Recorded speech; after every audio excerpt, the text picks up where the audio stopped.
সংবিধান ও রাষ্ট্র সংস্কারে অর্থনৈতিক মুক্তির লক্ষ্যে রাষ্ট্র মেরামতে ৩১ দফা ঘোষণা করেছে বাংলাদেশ জাতীয়তাবাদী দল বিএনপি। বিএনপি ঘোষিত এই ৩১ দফায় আসলে কি আছে জানাবো সবিস্তারে। সাথে থাকছি আমি উম্মে জেবিন। বিএনপি প্রণোদিত ৩১ দফার দফা ৯ বলা হয়েছে, বাংলাদেশের সংবিধান ও মাসদার হোসেন মামলার রায়ের আলোকে বিচার বিভাগের কার্যকর স্বাধীনতা নিশ্চিত করা হবে। বর্তমান বিচার ব্যবস্থা সংস্কারের জন্য একটি জুডিশিয়াল কমিশন গঠন করা হবে।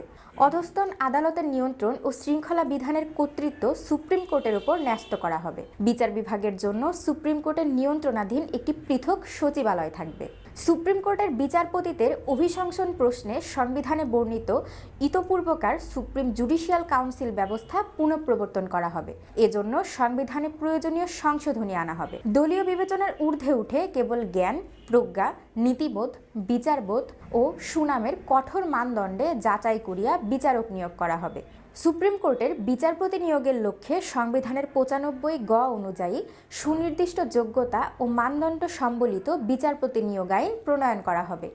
দফা ১০-এ বলা হয়েছে, দেশপ্রেমে উদ্বুদ্ধ পরিষেবা, জনপ্রশাসন ও পুলিশ প্রশাসন গড়ে তোলার লক্ষ্যে যোগ্য, অভিজ্ঞ ও প্রাজ্ঞ ব্যক্তিদের সমন্বয়ে একটি প্রশাসনিক সংস্কার কমিশন গঠন করে প্রশাসন সংস্কার ও পুনর্গঠন করা হবে। মেধা, সততা, সৃজনশীলতা, দক্ষতা, অভিজ্ঞতা ও প্রশিক্ষণ, বেসামরিক ও সামরিক প্রশাসনের নিয়োগ, বদলি ও পদোন্নতিতে যোগ্যতার একমাত্র মাপকাঠি হিসেবে বিবেচনা করা হবে। দফা ১১-তে বলা হয়েছে, গণমাধ্যমের পূর্ণ স্বাধীনতার নিশ্চয়তা বিধান ও সার্বিক সংস্কারের লক্ষ্যে সুপ্রিম কোর্টের সাবেক বিচারপতি, মিডিয়া, সংশ্লিষ্ট পেশাজীবী এবং বিজ্ঞ, অভিজ্ঞ ও গ্রহণযোগ্য মিডিয়া ব্যক্তিদের সমন্বয়ে একটি মিডিয়া কমিশন গঠন করা হবে।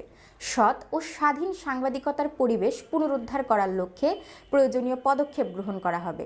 এই লক্ষ্যে সন্ত্রাস বিরোধী আইন ২০০৯-এর প্রয়োজনীয় সংশোধন সহ মৌলিক মানবাধিকার হরণকারী সকল কালাকানুন বাতিল করা হবে।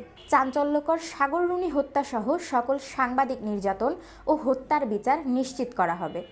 ১২তম দফায় বলা হয়েছে, দুর্নীতির ক্ষেত্রে কোনো আপোষ করা হবে না। গত ১.৫ দশকব্যাপী সংগঠিত অর্থ পাচার ও দুর্নীতির অনুসন্ধান করে একটি শ্বেতপত্র প্রকাশ করা এবং শ্বেতপত্রে চিহ্নিত দায়ী ব্যক্তিদের বিরুদ্ধে আইনানুগ ব্যবস্থা গ্রহণ করা হবে।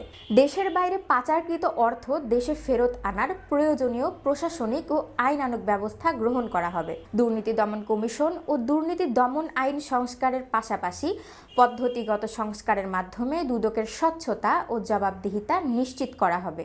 সংবিধান অনুযায়ী ন্যায়পাল নিয়োগ করা হবে।